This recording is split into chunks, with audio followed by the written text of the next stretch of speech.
Final account में अब आप बनाते हैं इसमें बैलेंस शीट्स। पहले बनाते हैं आप trading account, profit and loss account, और उस फिर बनाते हैं आप बैलेंस शीट। बैलेंस शीट में आप डालते क्या क्या है ये देखिए। बैलेंस शीट के दो साइड होते हैं, एक तो होता है आपका, अब इसमें डेबिट क्रेडिट नहीं होते हैं, एक होता है आपका लायबिलिटी साइड और इधर को कहते हैं हम लोग एसेट साइड, और ये होगा अमाउंट का। यहाँ पर आप लिखेंगे चिट्ठा स्थिति विवरण, जिसको हिंदी में कहते हैं और इंग्लिश में इसको कहते हैं बैलेंस शीट। यहाँ पर दो डेट डाला जाता है, खाली स्थान तिथि को, मतलब एज ऑन, और ये डेट डाल देंगे आप। तो लायबिलिटी साइड में क्या क्या आपको याद रखने हैं वो आप देखिए इधर। तो लायबिलिटी साइड में आप सबसे पहले लिखते हैं कैपिटल को। कैपिटल मीन्स पूंजी को। इसमें आप प्लस कर देते हैं नेट प्रॉफिट। नेट प्रॉफिट मतलब शुद्ध लाभ को। यदि आपको नेट लॉस हुआ है तो उसको इसमें माइनस कर देंगे।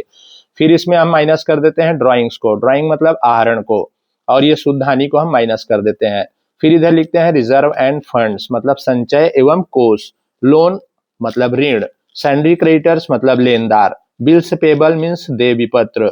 और अनअर्नेड इनकम मतलब होता है अनुपार्जित आय, जिसको हम रिसीव्ड इन एडवांस भी कहते हैं। और आउटस्टैंडिंग एक्सपेंस लिखते हैं इधर अदत्त व्यय। बैंक ओवरड्राफ्ट लिखते हैं बैंक अधिविकर्ष। मतलब जितने भी आपके लायबिलिटीज होते हैं, चाहे इंटरनल लायबिलिटी हो चाहे आउटसाइड लायबिलिटी हो, उसको आप लिखते हैं किधर लायबिलिटी साइड में।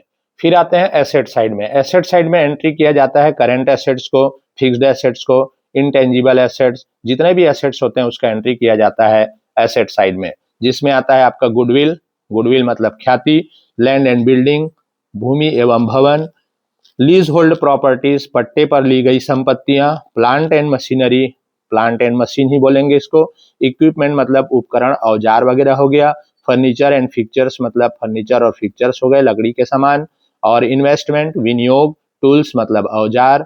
लिव स्टॉक मतलब जीवित स्कंध, जैसे कोई जानवर पशु वगैरह आपके बिजनेस में काम करते हैं वो आपका स्टॉक में आ जाएगा। क्लोजिंग स्टॉक अंतिम स्कंध। सैंडरी डेटर्स मतलब विविध देनदार। बिल्स रिसेबल प्राप्य विपत्र। प्रीपेड एक्सपेंसेस पूर्वदत्त व्यय। इनकम एक्रूड उपार्जित आय, ऐसा आय जो मिलना बाकी है। कैश एट बैंक मतलब बैंक में रोकड़। कैश इन हैंड हाथ में रोकड़। इसके बाद इसका आप टोटल लगाएंगे। इसका टोटल दोनों साइड आपका इक्वल आना चाहिए। अगर कोई डिफरेंस आ रहा है तो आप देख लीजिए कि कोई भी ना आपका मिस्टेक हुआ होगा, इसलिए आपका दोनों तरफ का टोटल इक्वल नहीं आ रहा है। तो इसका दोनों तरफ का इक्वल आना ही सही माना जाता है।